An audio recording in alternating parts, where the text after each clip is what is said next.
In this video, I'm going to do an unboxing of a refurbished 4th generation iPod Touch. So let's get to it. Now, as far as iPods go, I'm pretty old school. I had the first ever iPod with the monochrome screen and the click wheel. I had that for a long time, and then I upgraded to a 5th generation iPod. Now, I know there's a lot of confusion whenever I say 5th generation iPod. I'm talking about the original iPods, not the iPod Touches. My original 5th generation iPod was stolen out of my car, and I replaced it with an identical one right here. And it's a little bit worse for wear. But it still works, and I use this to listen to all the podcasts that I listen to when I'm driving, even though the screen is a little screwed up, but it still works.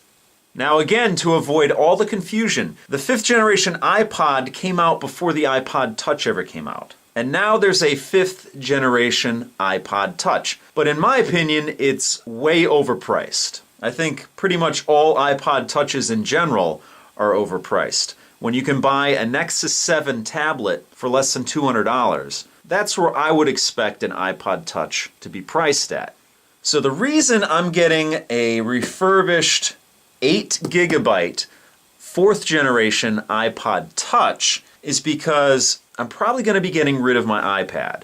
But I still want to have access to iOS apps. Now, if I didn't have this channel, I probably wouldn't care. But since I have this YouTube channel, I want to keep apprised on everything going on in tech. And the best way to do that for iOS is to get an iPod Touch. So I opted for the cheapest way in possible. Because again, I think these devices are overpriced for what you get. So I went to the Apple site and I was able to get this device. It's again an 8 gigabyte version, and that's fine with me. I'm not the kind of person that keeps a lot of media, except for my 5th generation iPod, which you would call now an iPod Classic. That's a 60 gig, and I think I have about 40 gigs worth of music and podcasts and whatnot on there. So for that, yeah, I need good capacity.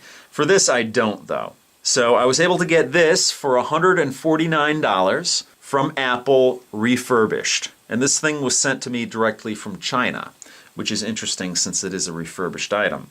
I think with tax and everything, it ended up being about $156, $157, something around that range, which is reasonable. It's a good price, I think, for what you get here. I would probably spend up to $200, but I wouldn't spend $250, $300, $400 on an iPod Touch, definitely not. So let's get my trusty cutter out here. Looks like there's one seal here, I think. And here we go.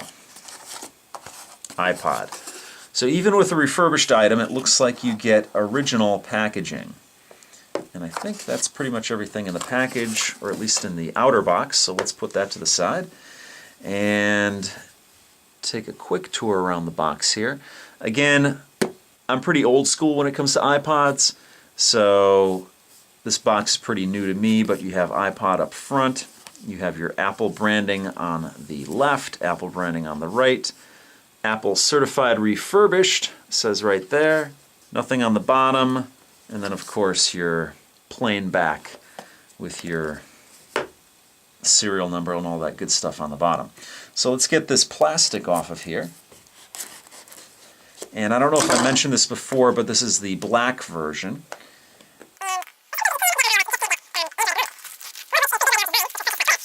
Now, just for the record, I'm probably going to be selling my Nexus 7 too, because I just find that I don't use tablets that much, but that's just me. So let's open this thing up here, and let's see what we have here. Pretty much the iPod Touch, which looks like it's shrink wrapped onto this piece of cardboard here. Actually not shrink wrapped, it's just under plastic. So let's see if we can get that out here. It's a very grippy plastic, there we go. Let's put that to the side, put this to the side. And of course it's going to come with some cords, probably some earbuds as well. Nothing else in the box. Let's put that to the side and let's just open up this little packet here. And let's see what we got. So, as I guessed, you have your earbuds here, and then you have your cord here. Now, this doesn't come with a wall wart. That's not a problem. I have one from my other iPod that you've already seen, and you can just plug this directly into your computer, so not a big deal.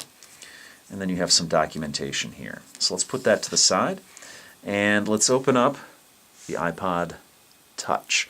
Now, I'm somebody who's been using the Nexus 4, which is a fairly large phone, and I'm not somebody who's used iPhones that much in the past, even though the new iPhone's a little bit bigger. But this device seems very small in the hand, which is good for what it's going to be used for. Because what I'm going to use it for, again, is iOS apps, but I'm also going to use it as a remote control.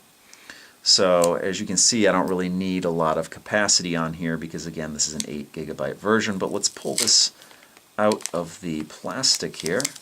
Let's see if I can slide it out. So, if you're not familiar, the 4th generation iPod Touch here is a 3.5-inch screen, and you have your home button down here, your front-facing camera there. On the back, you have your rear-facing camera, of course your power button, and then your volume rocker. And it says down here, 8 GB. Now, also on the back, you'll notice there's a little microphone here, and on the bottom here, you have your old-style dock connector, which is good because I actually do have a couple of accessories that use that. You have a bottom-mounted 3.5mm headphone jack, which is nice. Instead of having it coming out of the top, it's nice to have it coming out of the bottom, and then you have a little speaker down here. Very shiny. I actually might get a case for this so it doesn't get scratched up like my other iPod, but we'll see.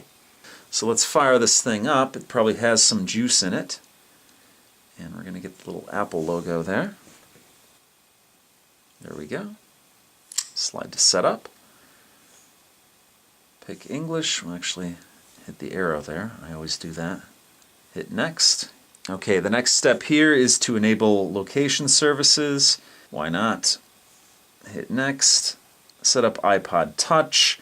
Set up as a new iPod Touch. That's fine with me. I don't really care about iCloud and whatnot. I try and buy my stuff from Amazon.com, and I don't really store anything up in the cloud, or at least in iCloud, even though I have a couple of Apple devices.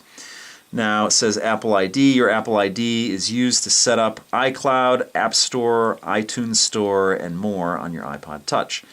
I do have an Apple ID, so I might as well enter that in, and I'll join you on the other side of that. Alright, let's just go through here. It's a EULA here, terms and conditions, accept that, agree. Set up iCloud, don't use iCloud. And diagnostics and usage, automatically send. I like to do that to help these guys out, to improve the operating system. It says register with Apple, register this device, might as well register. And start using the iPod Touch. There we go. Should look very familiar because this operating system has been around for a long time and it's very popular. And there we go. So that is, strangely enough, going to be my iPad replacement. Play some Words with Friends on here and, try out the iOS apps that I might be missing out on Android. So that's going to do it for this video. If you have any questions or comments, please post them down below. If you like what you see, please subscribe. And as always, if you want to help out my channel, give me a thumbs up or favorite this video. So thanks so much for watching, and I'll see you guys next time.